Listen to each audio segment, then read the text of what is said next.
Call Doc now. 248-356-1270. Doc Thompson. Doc Thompson on Talk Radio 1270. Coming up at 4:35, our Friday leftovers. 5:05 will kick off the weekend in style, and then I have a kind of a personal story to share. I'm a little embarrassed. Can I feel safe in sharing a personal story with you that I'm a little embarrassed by? Of course. You're in good company. No, see, you're going to mock me about this. We're all friends, Doc. Are you guys going to mock me? No. Jamie, what are you mocking? Never. I respect you too much to do that. You're among friends. You're so okay, great, I kind of Doc. believe Jamie. You, I'm not so sure about, but I'll lay it out. There's mocking. I'm not telling the story. There will be no mocking. It's a mock-free zone. 5:05. I'll lay it out at least partially, and we'll see how it goes right after we kick off the weekend. All right, we're talking about the convention last night. And, boy, I got to tell you, I know how people operate, and I know how racism is used. I have talked about this over and over throughout the years on how it has become the nuclear bomb. You win an argument if you simply claim racism, how it's used, how people have made money off of it, how divisive it is, all of this. And even so, I am still pretty shocked at how it has been used during during the convention. How people have come out and just attacked the silliest stuff, saying it's racism to make the Republicans look bad. I'm actually shocked it is this obvious. I've talked about the last couple days. I'll lay this out because this is information you need to know. Things that are racist that maybe you didn't know, you need to. So if you're around the office, you don't want to say these things. Jamie, there are 3 clips of Chris Matthews that I have shared over the last couple of days. We're just going to go one after the other. I'll play these and tell you what's racist and then share with you the new one. Let's do any of them. You just pick one of the. This is Chris Matthews telling you something that's racist. Yeah, well, let me ask you about that, John. What about now? Is this constant barrage of assault, saying the guy is basically playing an old game of demagoguery politics where you take the money from the worker bees and give it to the poor people to buy votes? That's basically what they're charging him with. Yeah. Old big style, big city machine of 50 years ago. Sure. Well, look. They keep saying Chicago, by the way. Have you noticed? Chicago. They keep saying Chicago. That's another thing that sends that message. This guy's helping the poor people in the bad neighborhoods, screwing us in the burbs. There's a lot of black people in Chicago. I think that may have something to do with it. Okay, that was the one yesterday that apparently I almost said it. The Windy City, the C-word city. Chi-Town? That's on the edge. Kind of pushing it. That's a little, let's just say C-word city. You may know it as the Windy City. That word is racist. I swear that. Here's another word that Chris Matthews says is racist. Do you understand they have a reaction? They think this is racial talk? That this whole thing about welfare cheats is just relentless stuff. I think that has never ended. Okay. Welfare. Can I say that word, though? Yeah, I think you can, as long as... I mean, we're just laying out the argument here of all the Chris Matthews So, things. C-word city, that is, welfare is racist. Here's something else, according to Chris Matthews, that if you mention this, you're being racist. That cheap shot about, I don't have a problem with my birth certificate, was awful. It is an embarrassment to your party to play that card. And you are playing that little ethnic card there. And you can play your games and giggle about it. But the fact is your side is playing that card. All right, so C-word city... welfare, and now if you mention birth certificate, all racist things you can't mention. Those are things that you are being racist if you mention them at all. Is that only in reference to the president, or can I just... I don't know. We need some clarification. Boy, I wish Chris wasn't such a puss and he would come on and talk to me here, because I need him to lay it out. You know, would you put in a request to see if he would? I mean, we've tried these things in the past. I'll ask again, yeah. Just to see if he would lay this out, because I just want to know, is it only in reference to the president, or can I, if I walk down the road and say welfare, is that like, ooh, don't say that? Okay, so those things are clearly racist, according to Chris Matthews. And then somebody else that is part of NBC News, from MSNBC, that dude... Rachel Maddow? Lawrence McDonald. O'Donnell. Larry O'Donnell, is that it? Larry O'Donnell. Lawrence? Larry? I think it's Lawrence. Let's call him Larry. Larry O'Donnell has now come up with something else that is apparently racist, okay? And the Republicans some of them were mentioning this. Specifically, Mitch McConnell, the Senate minority leader, had said something, they tell you what he said and then tell you why it's racist. Listen to this. In that particular area, we've seen an early draft of Senate Minority Leader Mitch McConnell's forthcoming oration. Can I quote something from you? For 4 years, Barack Obama has been running from the nation's problems. He hasn't been working to earn re-election. He's been working to earn a spot on the PGA Tour. How about that? Well, we know exactly what he's trying to do there. He's trying to elide Tiger Woods. And surely, you know, the lifestyle of Tiger Woods with Barack Obama, obviously... Wait a minute. Wait a minute. I don't think I understood that. If you say golf in reference to the president, you're trying to tie him to Tiger Woods and then tie him to Tiger Woods' extramarital affairs and activities? The lifestyle? You can't even mention Barack Obama being a golfer because that instantly conjures up images of Tiger Woods. How many really well-known black golfers can you name? I can only name about 5 or 6 golfers anyways. And of them, only one of them is black, and that's Tiger Woods. Mm-hmm. So Lawrence O'Donnell and Martin Bashir have surmised that if somebody says golf in reference to the president, it's trying to get people to think of the known black golfer. That's what they're coming up with? That seems a little racist from their perspective. Clearly, I would say. 248-356-1270 if you want to comment. So if you mention golf and the president, you're trying to make people think of Tiger Woods and compare him to Tiger Woods' lifestyle. Jamie, I'm going to need to hear the rest of this. Let's listen a little more. Maybe they'll explain. Nothing could be further from the truth. They find every way they possibly can to Lawrence, don't you think that what he's really trying to do is to suggest that the president is not paying attention to the central issues that come with the responsibility he has? Is he really, Mitch McConnell, really making a connection with Tiger Woods, who, of course, has become infamous for chasing various cocktail waitresses around Las Vegas and so on? Martin, there are many, many, many rhetorical choices you can make at any point in any speech to make whatever point you want to make. Indeed. If he wanted to make the point you just suggested, and I think he does want to make that point, they had a menu of a minimum of 10 different kinds of images that they could have raised. And I promise you, the speechwriters went through rejecting 3 or 4 before they landed on that one. That's the one they want for a very deliberate reason. These people reach for every single possible racial double entendre they can possibly find in every one of these speeches. When you get to the Tiger Woods reference, there were people in the speechwriting room. Hold on a second. They didn't make a Tiger Woods reference. He's talking specifically about Mitch McConnell saying the president has been out on the golf course a whole bunch. So when he made that Tiger Woods reference... That wasn't. That the president has been golfing, that Tiger Woods reference. No, it's a golf reference. No, it's a Tiger Woods reference, Doc. Well, wait a minute. They said about George W. Bush being out on the golf course a whole lot. That is not a Tiger Woods reference. But it was the same thing. It was a president who was golfing. Doc, it's just like you. It's not the same thing. Wow. Without a shadow of a doubt, who said, wait a minute, do we really want to go there? Do we really want to go to Tiger Woods? And the vote in the room was, yes, we do. And Mitch McConnell agreed to do it. There was a vote in the room, too? Yeah, Larry O'Donnell knows that. Without a shadow of a doubt. Without a shadow of a doubt. He has proof. There was a vote in the speechwriting room. They rejected several because they didn't quite have it woodsy enough. The reference wasn't quite Tiger Woodsy enough. I can only imagine the word paint must probably... That has to be racially offensive as well. Why is that? Well, you paint a wall, right? Okay. And wall rhymes with ball. And when you think ball, you think golf. And when you think golf, Tiger Woods and Tiger Woods sex. So if you say paint and the president in the same sentence, that's clearly racist. I mean, you're really... Jamie, let me hear the beginning of this again. I want to hear this again. In that particular area. We've seen an early... 248-356-1270 if you want to comment. 248-356-1270. Particular area. We've seen an early draft of Senate Minority Leader Mitch McConnell's forthcoming oration. Can I quote something from you?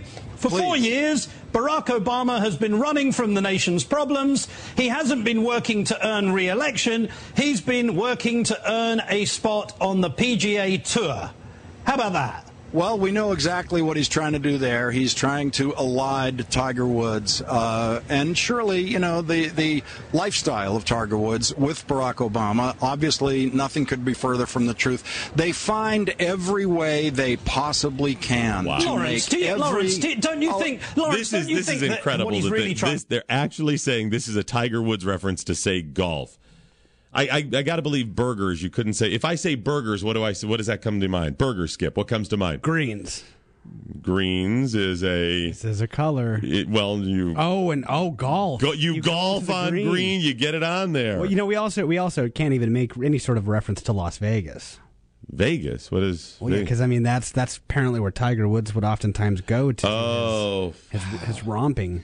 I'm glad MSNBC is there to be the determiner, the standard bearer of what is racist and what is not. Oh, I thought of another. I can't even mention where I'm going tonight. I'm going to see a concert, but I'm going to see it at a club. Club? What is that? You golf with a club. How dare you bring up Tiger Woods' sexcapades by mentioning you were going to see? Wow, that's. Sean in Flint, you're on Talk Radio 1270. How are you? Sean, are you there? Sean going once. Sean going. Hang on a second, Sean. Make sure Are we up there? Are we up? Oh, there we go. What's going on, Sean? How are you? Good. How are you, Doc? I'm doing well, sir. Thank you. I'm a hardcore libertarian and a very strong supporter of the First Amendment. But these people like Chris Matthews on CNBC are, they make me rethink the whole policy. Everything that's said is racist, no matter what it is. Anything that comes out of the Republicans' mouth, it's racist. And that's all they have. But it works for them. And Sean, I am the biggest supporter and defender of the First Amendment. It's what I do. I'm in the front line. My attitude is, if you don't like it, go somewhere else. Respect people, but if you don't like what someone's saying, don't try to shut them down. Just go somewhere else. I don't want to stop Larry O'Donnell and Chris Matthews. I don't want to stop them at all. But I do want to point out how ridiculous they are. They point that out themselves. They ought to wear signs while they're on TV. Well, no, you're right. But the difference is Larry O'Donnell and Chris Matthews would love to stop me from saying what I say. These are people who say that you can't mention the president has been golfing because that's racist. You can't mention the word Chicago because that is... Whoa, Doc! You know what? I'm not going to be stopped. The hell with Chris Matthews. The hell with Larry O'Donnell. Chicago. Doc. Chicago. Just be careful. John in Detroit, you're on Talk Radio 1270. Doc, this is pretty much a laughingstock what's going on MSNBC. I mean, they've been a laughingstock in the ratings ever since I can remember. Nobody watches that crap. And all they are is Obama's mouthpiece. I mean, MSNBC around 10 years ago used to be a respectable station. Now all they do is they're Obama's mouthpiece playing the race card. Nobody watches them. I mean, their ratings are a joke. And how they can play the race card over a comment like that is absurd. Golf is the most segregated sport out there. It's all white. Yeah, exactly right. But it automatically goes to right. But it automatically goes to when they say golf, it goes to the one black golfer. You're right. If you did say golfer, you're right.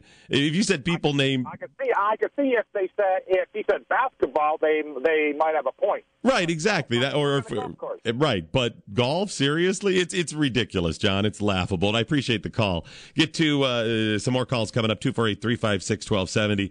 The State Department's Chief Diversity Officer, John Robinson. Chief Diversity Officer? Yeah, the State Department's Chief Diversity Officer. That exists? Yes, he is the Diversity Officer at the State Department. What does he do? He's the Director of the Office of Civil Rights.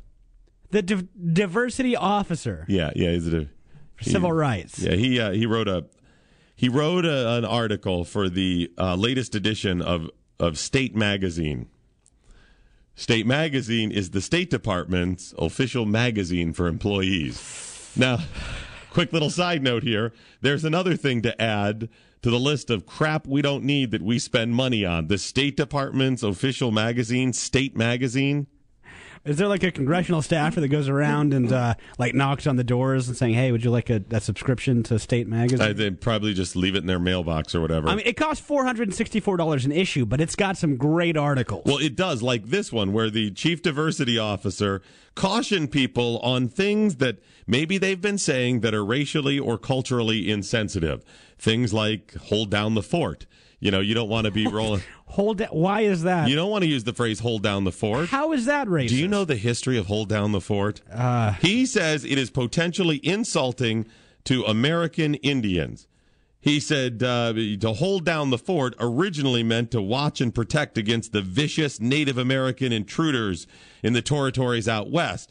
He said so Army soldiers and their settlers saw the fort as their refuge from their perceived enemy, the stereotypical savage Native American tribes. And that is why, if you're out there using the phrase "hold down the fort," it is racially or culturally offensive.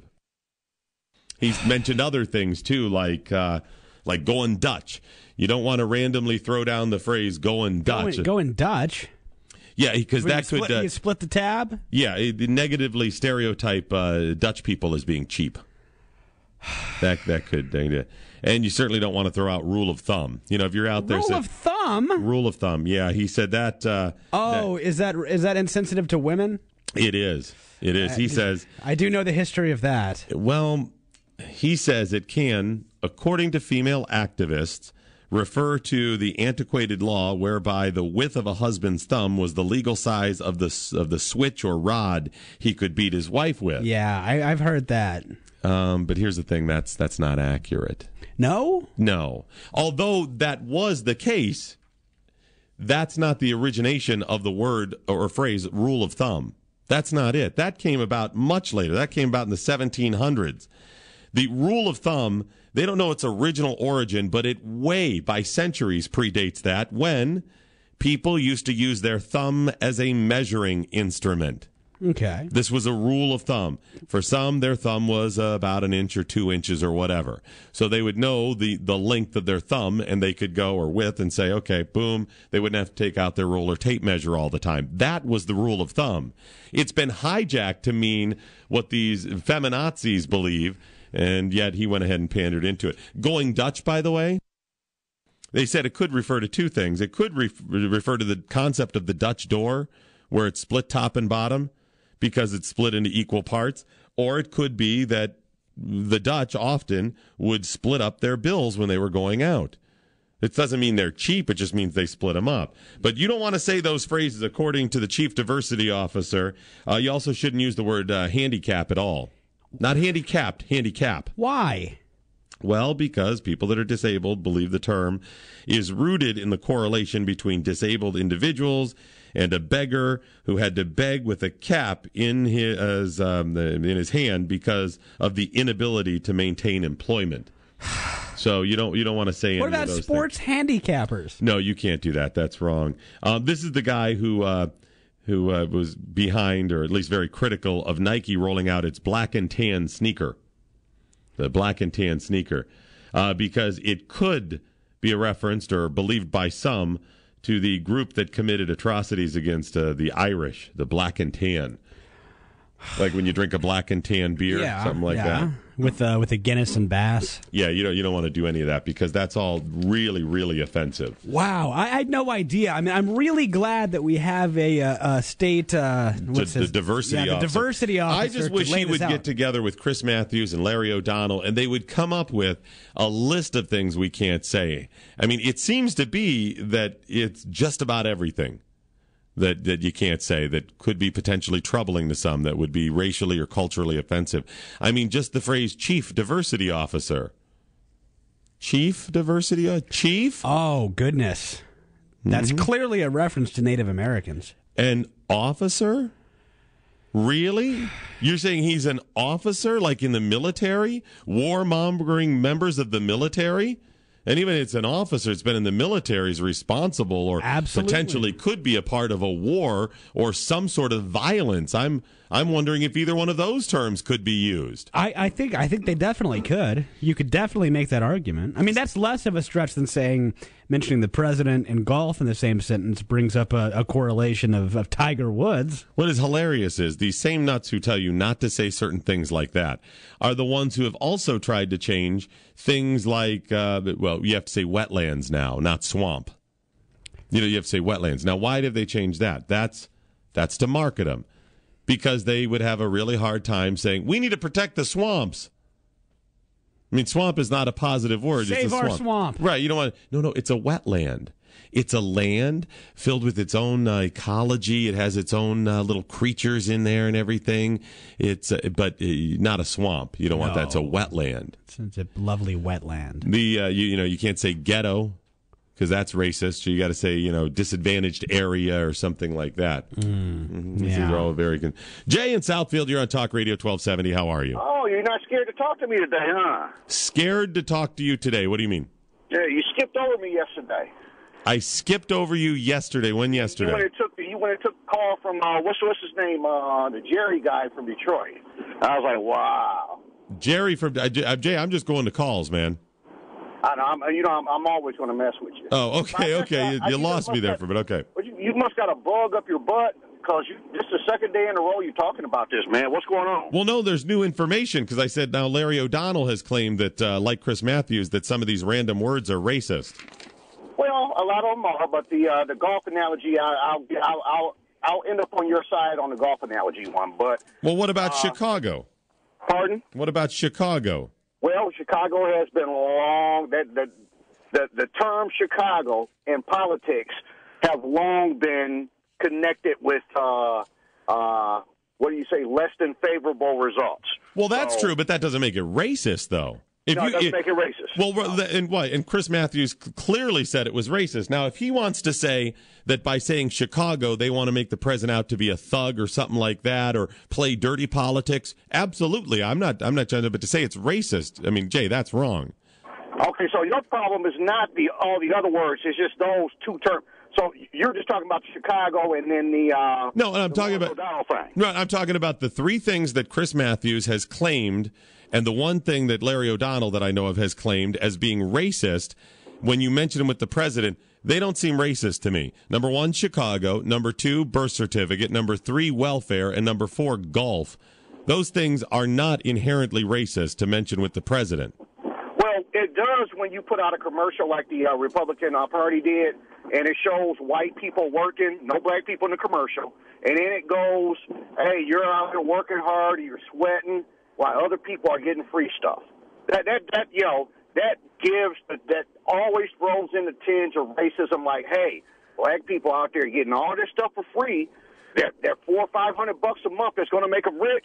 While you're out here working hard. But the thing is, there's more white people on welfare, so that doesn't make any sense. Well, there's more white people on government aid in this country than there are black people. No, exactly. Right. That's why I said so. That doesn't hold water then. Yeah, but then when you get politicians like Santorum that say, I don't want black people to think that they can sit there and get free money, no, that's an insult to us. And the Republican Party is good at using cold words that are racist when it comes to stirring up the good white folk. Jay, I got to be honest. This is where you start going around the bend and sounding crazy.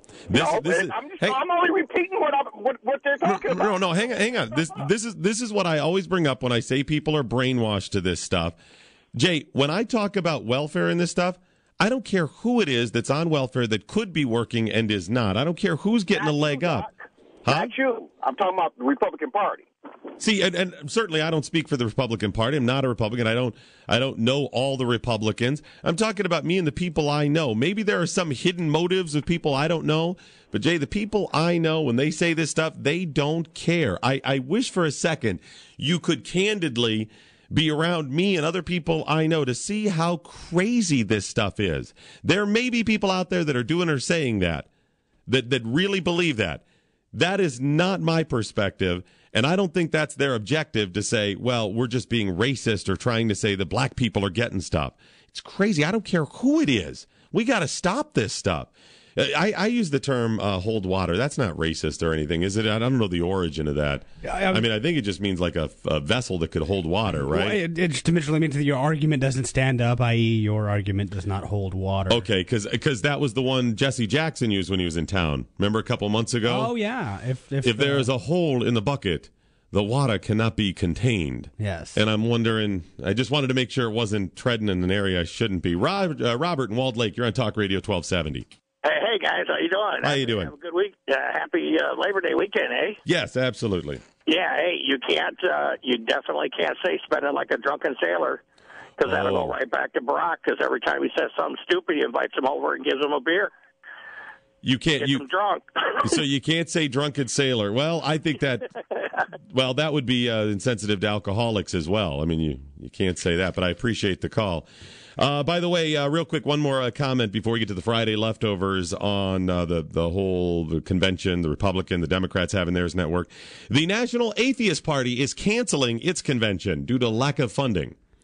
The National Atheist Party is canceling theirs. My question is, how do you know if they've canceled? I mean, what do you mean? Isn't their convention just a big empty room? Doug Thompson.